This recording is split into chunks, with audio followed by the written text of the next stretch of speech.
My environmental senses are tingling.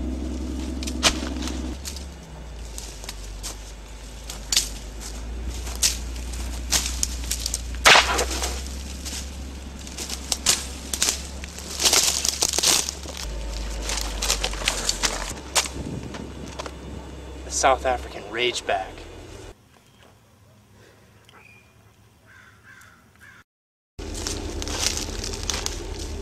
The South African Rageback is an endangered species. You can't hunt that. But I can sell the tusks and pelt for 10,000 euro. As EPA Boy, environmental enforcer, I'm enforcing the Endangered Species Act of 1973. Blasted! Foiled again by EPA Boy. The Endangered Species Act of 1973 created an endangered species protection program within the U.S. Fish and Wildlife Service.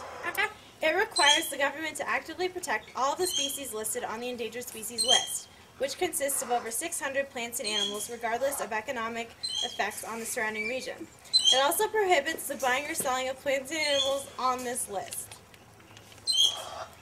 However, during the Reagan administration, the act was amended to allow exceptions in cases overriding national or regional interests.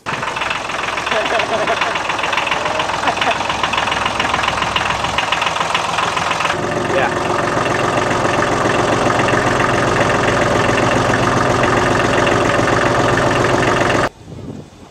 Have you filed your environmental impact statements? No, sir. Then I cannot allow you to do this. The National Environmental Policy Act was passed in 1969. It is the centerpiece of federal environmental policy in the United States. The NEPA established the requirements for environmental impact statements. Environmental impact statements are reports required by the National Environmental Policy Act that specify the likely environmental impact of a proposed action. NEPA requires that whenever an agency proposes to undertake a policy that impacts the environment, the agency must file a statement with the EPA.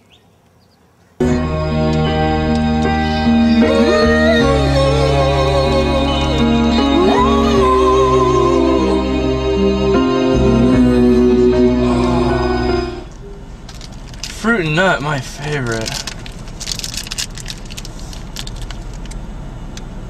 This is disgusting. Ugh. Ew.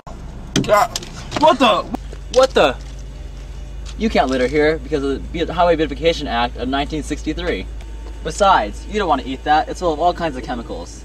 Here, eat my banana.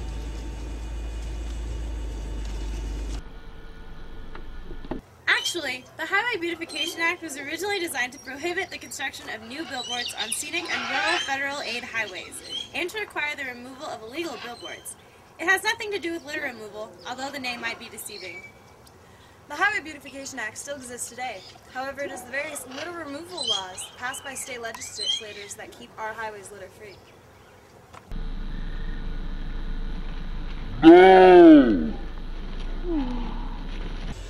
Gonna pour some toxic waste from the environment. No, you can't dump toxic waste here. Oh well. It burns! In 1980, Congress reacted to the increased pressure to deal with toxic waste by establishing a superfund, funded by taxing chemical products. The law established that those who polluted the land were responsible for paying to clean it up. The Superfund law has virtually eliminated haphazard dumping of toxic waste, but it has been less successful in cleaning up existing waste. The federal government spends more than $11 billion annually to restore land spoiled by chemical and radioactive wastes, about $2 billion of which comes from the Superfund. This is the fastest growing segment of the nation's environmental budget. In most cases, the EPA has chosen the strictest and most expensive standards, whether the site is to be used as a factory or as a playground. Regulations mandated by the Resource Conservation and Recovery Act of 1977 require cradle-to-grave tracking of many toxic chemicals.